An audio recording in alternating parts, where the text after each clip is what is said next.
Hello viewers, আসসালামু আলাইকুম। আশা করি আপনারা সবাই ভালো আছেন। আমরাও আছি আলহামদুলিল্লাহ ভালো। প্রতিটি মানুষই নিজের একটা বাড়ি তৈরি করার জন্য সারা জীবনই একটা স্বপ্ন দেখে থাকে, তাই না? আলহামদুলিল্লাহ আমার হাজব্যান্ড তার নিজের টাকায় এই ছোট্ট বাড়িটা আমাদের জন্য করে দিয়েছে। বুঝতে শিখে মা চাচি খালাদের মুখে শুনেছি মেয়েদের নাকি কোনো বাড়ি হয় না।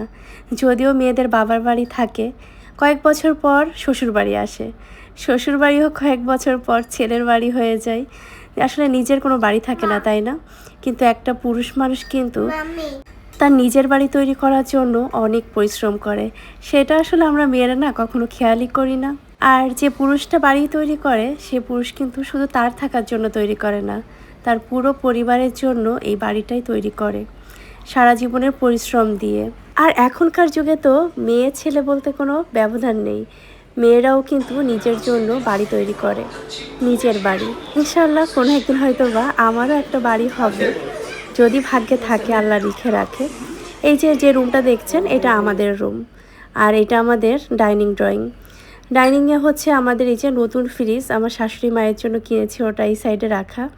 আমাদের বাসা জানালা থেকেই একদম ফাঁকা মাঠ দেখা যায়। আমি সবসময় ভাবতাম গ্রামের বাড়ি আসলে গ্রামের বাড়ির মতোই হবে, পাশে একদম ফাঁকা মাঠ থাকবে, মাঠের দিকে তাকালেই নানান ধরনের ফসল দেখা যাবে। আর আলহামদুলিল্লাহ আমার ইচ্ছাটা পূরণ করে দিয়েছে। এটা হচ্ছে আমার ননদের রুম। আর আপনারা জানেন আমরা হচ্ছে আমার শাশুড়ি মায়ের জন্য একটা ফ্রিজ কিনেছিলাম। তো এটা হচ্ছে আমাদের আগের একটা ডিপ ফ্রিজ, এটা বেশ ছোট, আগে বুঝিনি এত জায়গা লাগবে। তো ডিপ ফ্রিজটা আর একটু বড় কিনলে আমাদের জন্য সুবিধা হতো। যাই হোক, এই কারণে আমাদের পুরাতন ফ্রিজ চেঞ্জ করে আমরা নতুন আর একটা ডাবল ডোর ফ্রিজ নিয়েছি। এটা হচ্ছে আমাদের ডাইনিং। তো ডাইনিং ড্রয়িং আসলে একটাই, যেহেতু ডাইনিং রুমটা বেশ একটা বড় না, তাই আমরা উপরেই সোফা রেখেছি। আর এটা হচ্ছে আমার শাশুড়ি মায়ের রুম। আসলে হুট করে না ভাবলাম যে একটু ভিডিও করি, তাই আসলে সব কিছু সকালবেলা একটু এলোমেলো রয়েছে, এখনও গোছানো হয়নি। তো তারপরও ভিডিও করেছি, জানি না আবার কবে গ্রামের বাড়ি আসব, আর গুছিয়ে ওইভাবে ভিডিও করা হবে না। তাই আর কি ভাবলাম যে যতটুকু পারি, অনেকেই জানতে চান আমাদের গ্রামের বাড়ি সম্পর্কে, তাই একটু দেখিয়ে দিই। আরশিয়ার বাবা খুব শখ করে বাড়ির নাম রেখেছে আরশিয়ার আঙিনা। আরশিয়ার বাবা বললে ভুল হবে, আমরা সবাই মিলেই ডিসিশন নিয়েছি বাড়ির ছোট্ট একটা নাম দেওয়া দরকার ছিল, তো সেটাই দিয়েছি আরশিয়ার আঙিনা। আরশিয়ার জন্মের সময়ই আমরা বাড়ির কাজে হাত দিতে চেয়েছিলাম, বাট কেন জানি না আরশিয়ার বাবা বলেছিল আরশিয়া হওয়ার পরেই আমাদের বাড়ির এই কাজে হাত দিবে। তো আরশিয়া যখন হয়েছিল, আপনারা যারা আগে ভিডিও দেখেছেন তারা জানেন, আরশিয়া প্রচণ্ড পরিমাণে অসুস্থ ছিল, 11 দিনের মতো আইসিইউতে ছিল। তো ওইখানে আমাদের অনেক টাকা চলে গেছে, মানে বাড়ি বানানোর যে টাকা আমরা গুছিয়েছিলাম সে টাকা বলতে গেলে বেশিরভাগই ওখানেই খরচ হয়ে গেছে। তারপরও মানুষ বলে না মেয়ে বাচ্চা আল্লাহর রহমত, তো আল্লাহর রহমতে আমাদের আরশিয়া হওয়ার পরেই আমরা এই বাড়ির কাজ শুরু করেছি। আর খুব তাড়াতাড়ি কিন্তু আমাদের এই বাড়ির কাজ আল্লাহর রহমতে এটা তৈরি করা হয়ে গিয়েছিল। তো আরশিয়ার বাবা মানে চেয়েছিল যে আরশিয়া প্রথমে যেন এই বাড়িতেই এসে ওঠে, তাই আর কি আরশিয়ার প্রথমবার এ বাড়িতেই আসা হয়েছিল, আমাদের পুরান বাড়িতে আর থাকা হয়নি ওর। তো আমরা মনে করি আরশিয়া আমাদের জন্য আসলে একটা রহমত, যদিও প্রথমে আমাদের অনেক পরীক্ষার ভিতর যেতে হয়েছিল, তারপরও আলহামদুলিল্লাহ আমাদের প্রতিটা ইচ্ছাই ও হওয়ার পরে পূরণ হয়েছে। সবাই আমার ছোট্ট মেয়ে আরশিয়ার জন্য দোয়া করবেন। আর আরশিয়ার আঙিনা রাখার কারণ হচ্ছে ছোটোবেলায় প্রতিটা বাচ্চারই কিন্তু এই বাড়ির প্রতি অনেক স্মৃতি থাকে, তাই না? আমার বাবার বাড়িতে যেরকম আমার অনেক ছোটোবেলার ছোট ছোট কত স্মৃতি রয়েছে, আরশিয়ারও সেম। জন্মের পর থেকে তার এটা দাদা বাড়ি, সে আসে যায়, এখানে তার অনেক স্মৃতি তৈরি হচ্ছে। তাই এই বাড়ির নাম ভেবেছি আমরা আরশিয়ার আঙিনাই রাখবো। মেয়েদের তো বাড়ি হয় না, তাই আমার আরশিয়ার আঙিনা মানেই আমার আরশিয়ার বাড়ি এটা। যদিও আমাদের বাড়িতে থাকা খুব কম হয়, তারপরও মানে আরশিয়া আর আরশিয়ার দাদির বাড়ি। আমার শাশুড়ি মা তো অনেক সৌভাগ্যবতী যে তার ছেলে তাদের থাকার জন্য এত সুন্দর একটা বাড়ি করে দিয়েছে, তাই না? সবাই আমার পুরো পরিবারের জন্য দোয়া করবেন, যেন আমরা যেভাবে হাসি আনন্দে দিন কাটাচ্ছি এভাবে যেন সারা জীবন সবার সাথে মিলেমিশে থাকতে পারি। তো আমরা বিকালবেলায় সেদিন হচ্ছে গিয়েছি মাঠে তাল খাবো বলে, আমার দেবরদের সাথে, তারপর আমার ননদও আছে, সবাই একসাথে আমরা মাঠের ভিতরে যাচ্ছি। আমি তো ভেবেছিলাম এই মাঠের ভিতরে মনে হয় সব জায়গায় পানি, তো প্রথমে আমি আসতে রাজি হচ্ছিলাম না, পরে এসে দেখি মাঠের ভিতরে যে রাস্তাটা ওটা একদমই শুকনা। এখন যদিও তেমন একটা রোদ নেই, কিন্তু এত পরিমাণে গরম লাগছে।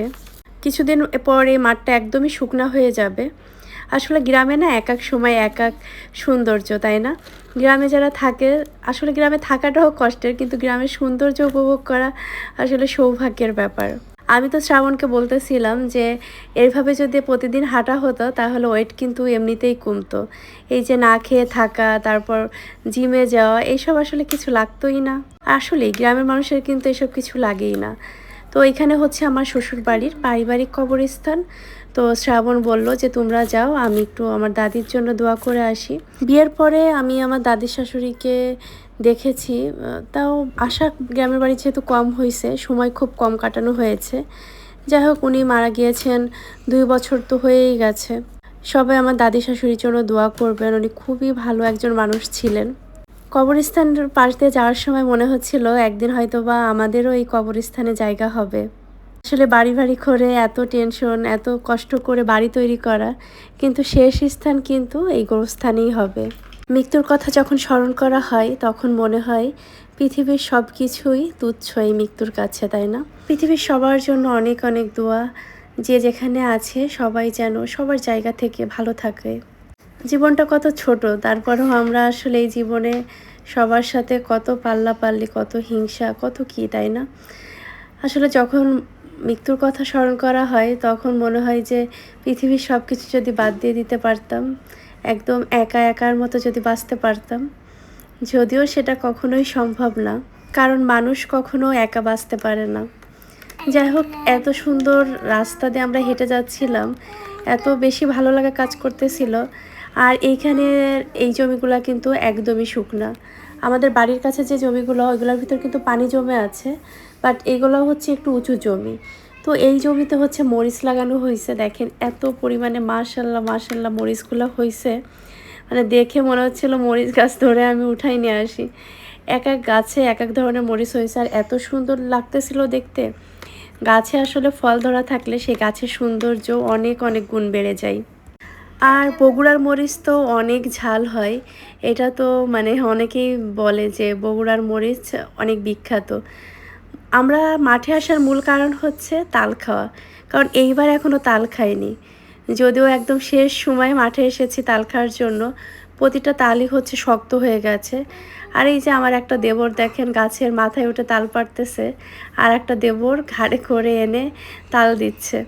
তো এই তালগুলো মোটামুটি নাকি খাওয়ার উপযোগী আছে, তো এই কারণে কাটা হয়েছে। আর প্রতিটা তালই হচ্ছে দেখা গেছে যে শক্ত হয়ে গেছে, কারণ এখন একদমই লাস্ট সময়, কিছুদিন পর হচ্ছে পাকা তাল খাওয়া হবে। আমার আবার পাকা তাল এত একটা বেশি পছন্দ না, মানে পছন্দ নাই বলতে গেলে, কিন্তু কাঁচা তাল খেতে এত বেশি ভালো লাগে। আর এমন সময় আমাদের আশা হয় যে যে সময় আর কি ওরকম তাল টাল সব কিছু তো পাওয়া যায় না। তো এইবার ভাবলাম যেহেতু আমরা আসছি, তো তাল যেমনই হোক আমরা একটু খেয়ে যাব। আর কিনে দেখা যায় খাইলে না অত বেশি খাওয়া যায় না, আর বাড়িতে তো নিজেদের মন মতো পেট ভরে খাওয়া যায়। তো এখানে হচ্ছে আমরা সবাই মিলে তাল কেটে খাচ্ছি। খুব বেশি একটা মানে নরম নেই, আমার মেয়ে তো মুখে দিয়ে ও না চাবাই ফেলে দিয়েছে, ওর কাছে শক্ত লেগেছে তাই। আর এখানে এই যে আমরা সবাই তাল খাচ্ছি। আমাদের মতো কার কার তাল পছন্দ একটু বলেন তো। তো আমরা হচ্ছে বাসা থেকে মানে চামচ নিয়ে এসেছি, আমরা বলতে এটা হচ্ছে আমার ননদ এনেছে।